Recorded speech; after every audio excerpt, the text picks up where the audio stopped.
तो बाबा साहब ने एक शरण ली कमेटी बाग के अंदर, जिसका नाम आज संकल्प भूमि सयाजी बाग है।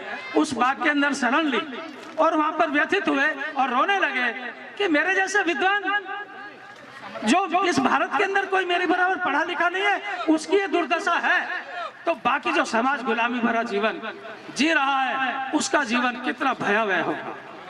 यहाँ पर मुझे बाबा साहब के जो पुत्र हैं यशवंत राव जी की बात याद आ जाती है।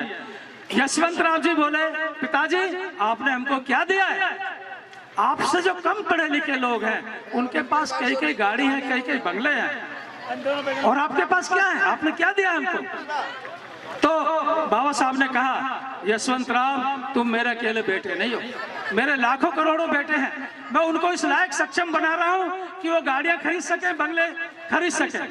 आज हम इतने सारे लोग गाड़ियां बंगले में रहते हैं, कारों में घूम रहे हैं, इतने अच्छे कपड़ों में घूम रहे हैं। ये बाबा साहब का वो संकल्प है जो 23 सितंबर 1917 के दिन बाबा साहब ने लिया। और वो संकल्प ये था कि अपमानित होने के बाद आज से मेरा वो 5-10 लोगों का जो परिवार है वो मेरा परिवार नहीं है। भारत का हर वो नागरिक जिसका शोषण हो रहा है, जो गुलामी भरा जीवन जी रहा है, वो हर व्यक्ति मेरे परिवार का सदस्य है। पहला संकल्प ये लिया।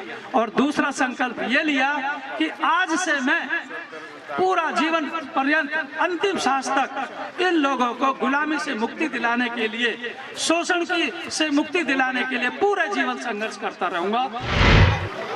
मैं उस भूमि से आया हूँ, आपके क्षेत्र का रहने वाला हूँ। मुझे सौभाग्य प्राप्त हुआ कि बाबा साहब की वो भूमि जो अंधकार में थी उसका नामकरण कराने का मेरी टीम को और मुझे संकल्प भूमि ट्रस्ट के माध्यम से वहाँ पर बड़ौदा के अंदर सौभाग्य प्राप्त हुआ। और आज मुझे इस भूमि पर, जो ये भूमि खेत के अंदर है, लेकिन यहाँ के आयोजकों ने इस भूमि को पौध में बना दिया। और यहाँ पर बैठे बैठे ख्याल आ रहा था कि इन्हीं खेतों में पता नहीं हमारे समाज के कितनी बहन बेटियों ने, कितने मजदूरों ने, भाइयों ने कितने पसीने बहाए होंगे, लगभग चटनी से भी रोटी खाई होगी और सभी के कपड़े पसीने में भी तर होंगे।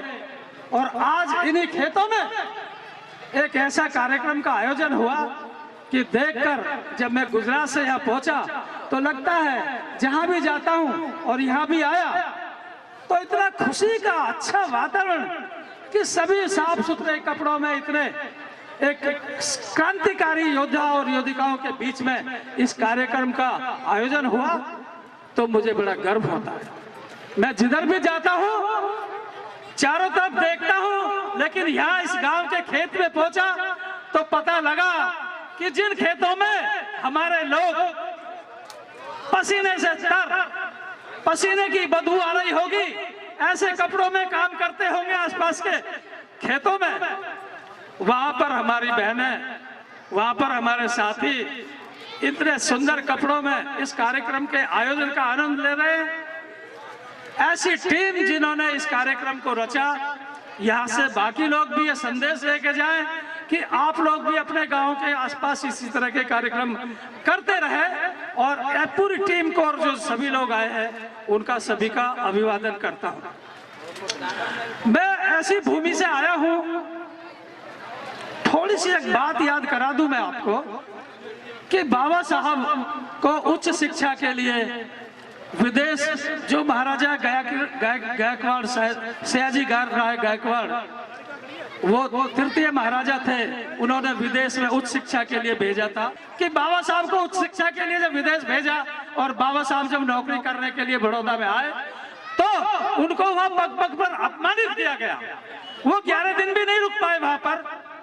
ये एक नया इतिहास जो पुस्तकों में नहीं मिलेगा, मैं आपको बता रहा हूँ। और ये पुस्तक मुझे पता नहीं था कि जल्दी में मैं आया हूँ, नहीं तो पुस्तक लेके आता। तो बाबा साहब को पग पग पर अपमानित किया गया और 11वां दिन तो ऐसा आया कि वो एक धर्मशाला में रहते थे, जहां वो नाम बदल कर एक पारसी लोगों की धर्मशाला में रहते थे। वहां से भी उनका सामान फेंक दिया कि अछूत, तूने हमारी धर्मशाला को छूत कर दिया। कि बाबा साहब को जो वहां से निकाल दिया तो बाबा साहब ने एक शरण ली कमेटी बाग के अंदर, जिसका नाम आज संकल्प भूमि सयाजी बाग है। उस बाग के अंदर शरण ली और वहां पर व्यथित हुए और रोने लगे कि मेरे जैसे विद्वान जो इस भारत के अंदर कोई मेरे बराबर पढ़ा लिखा नहीं है, उसकी ये दुर्दशा है, तो बाकी जो समाज गुलामी भरा जीवन जी रहा है उसका जीवन कितना भयावह होगा। यहाँ पर मुझे बाबा साहब के जो पुत्र हैं यशवंत राव जी की बात याद आ जाती है।